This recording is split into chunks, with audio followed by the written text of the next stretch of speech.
O livro de Mórmon não é somente a pedra fundamental de nossa religião, mas pode ser também a pedra fundamental de nosso testemunho, para que quando formos confrontados com provações ou com perguntas sem respostas, ele continue firmemente alicerçado. Esse livro é o peso na balança da verdade que excede o peso combinado de todos os argumentos de seus críticos. Por quê?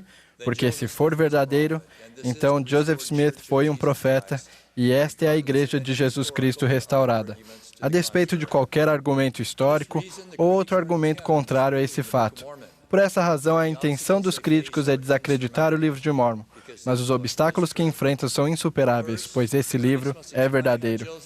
Em primeiro lugar, eles precisam explicar como Joseph Smith, um jovem fazendeiro de 23 anos com instrução limitada, criou um livro com centenas de nomes e lugares únicos, bem como histórias e eventos detalhados. Para explicar isso, muitos críticos sugerem que ele foi um gênio criativo e usou vários livros e outros recursos locais para criar o contexto histórico do livro de Mórmon.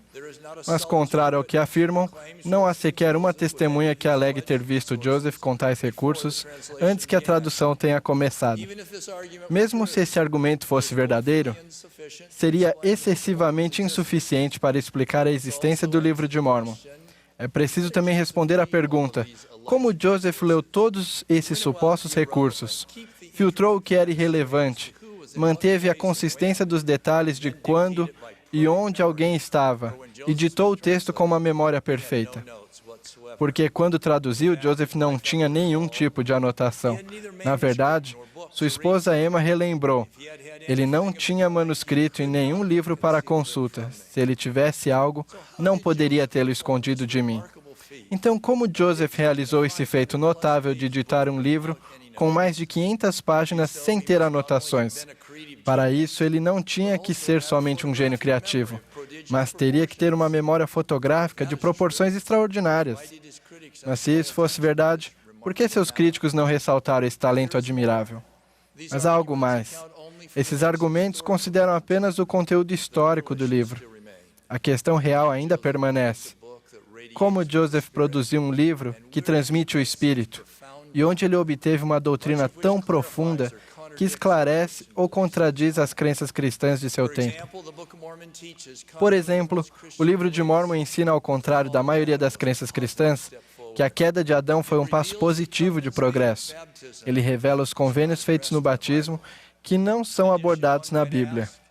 Além disso, alguém pode perguntar: onde Joseph obteve o poderoso conhecimento de que a expiação de Cristo pode, além de nos purificar, também nos aperfeiçoar? De onde ele tirou o impressionante sermão sobre fé que está em Alma 32, ou o sermão do rei Benjamim sobre a expiação do Salvador, que é talvez o mais extraordinário sermão sobre esse assunto em todas as Escrituras, ou a alegoria da oliveira com toda a sua complexidade e riqueza doutrinária? Quando lê essa alegoria, é preciso fazer um desenho para acompanhar toda a complexidade.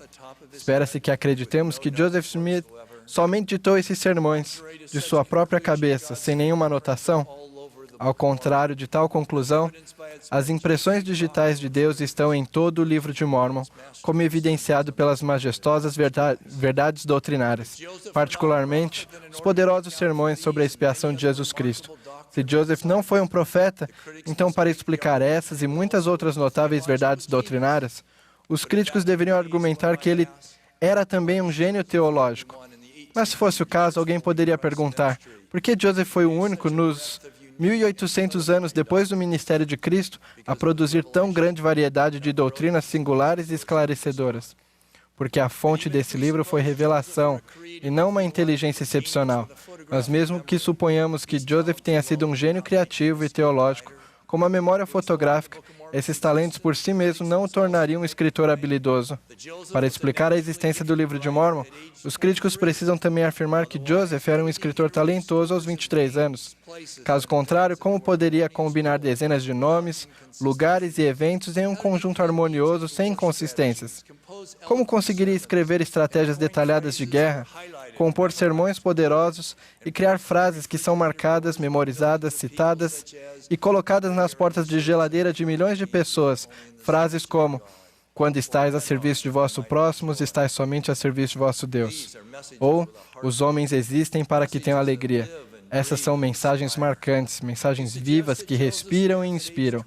Sugerir que Joseph Smith, aos 23 anos, possuía as habilidades necessárias para escrever essa obra monumental em uma única versão, em aproximadamente 65 dias úteis, é simplesmente contrário à realidade. O presidente Russell M. Nelson, um hábil e experiente escritor, disse que ele fez mais de 40 revisões em um discurso recente da Conferência Geral. Será que agora temos que acreditar que Joseph Smith, por si mesmo, ditou todo o livro de Mormon em uma única versão e depois fez somente algumas pequenas mudanças gramaticais? Emma, esposa de Joseph, confirmou a impossibilidade de tal realização. Joseph Smith, quando jovem, não era capaz de escrever nem ditar uma carta coerente e bem enunciada, muito menos ditar um livro como o Livro de Mormon. E, finalmente, mesmo que alguém aceite todos os argumentos anteriores, por mais duvidosos que sejam, os críticos ainda enfrentam outro grande obstáculo. Joseph afirmou que o Livro de Mormon foi escrito em placas de ouro. Essa afirmação recebeu críticas implacáveis na época, pois todo mundo sabia que as histórias antigas eram escritas em papiro ou pergaminho, até que anos mais tarde, placas de metal com escritos antigos foram descobertas. Além disso, os críticos alegavam que o uso de cimento, conforme descrito no Livro de Mormon, estava além da habilidade técnica dos primeiros americanos, até que estruturas de cimento foram encontradas na América Antiga. Como eles explicam agora essas e outras descobertas similares e improváveis? Joseph deve ter sido um adivinho de muita sorte. De algum modo, apesar de todas as probabilidades contra ele e contrariando todo o conhecimento científico e acadêmico da época, ele estava certo, enquanto todos os outros estavam errados. Depois de considerar tudo isso, pode-se perguntar como alguém poderia acreditar que todos esses supostos fatores e forças propostos pelos críticos combinaram-se acidentalmente de tal modo que capacitaram Joseph a escrever o Livro de Mormon e produzir um trabalho fraudulento. Como isso faria sentido? Em oposição direta a tais alegações, esse livro tem inspirado milhões de pessoas a rejeitar Satanás e viver uma vida mais cristã.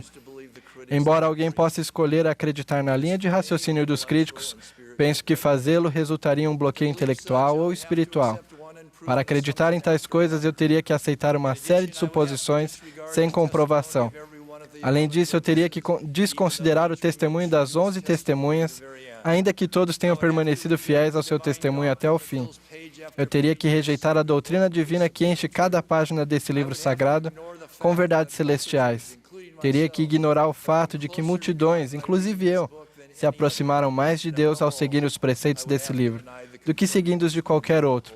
E, acima de tudo, teria que negar os sussurros confirmadores do Espírito Santo.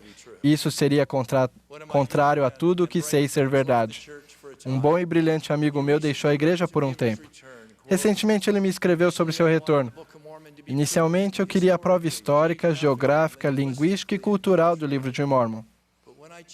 Mas quando voltei minha atenção para os ensinamentos sobre o Evangelho de Jesus Cristo e sua missão redentora, comecei a ganhar um testemunho de sua veracidade.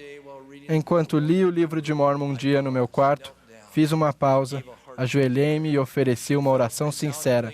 Senti claramente o Pai Celestial sussurrar ao meu espírito que a Igreja e o Livro de Mormon eram definitivamente verdadeiros. O período de 3 anos e meio em que estive estudando novamente a Igreja levou-me de forma completamente sincera e inquestionável à sua veracidade. Se alguém parar para humildemente ler e refletir sobre o Livro de Mormon como fez o meu amigo e der ouvidos aos doces frutos do Espírito, receberá o testemunho desejado. O Livro de Mormon é uma das maiores dádivas de Deus para nós. Ele é a espada e escudo, pois envia para a batalha a palavra de Deus para lutar pelo coração dos justos e serve como um supremo defensor da verdade.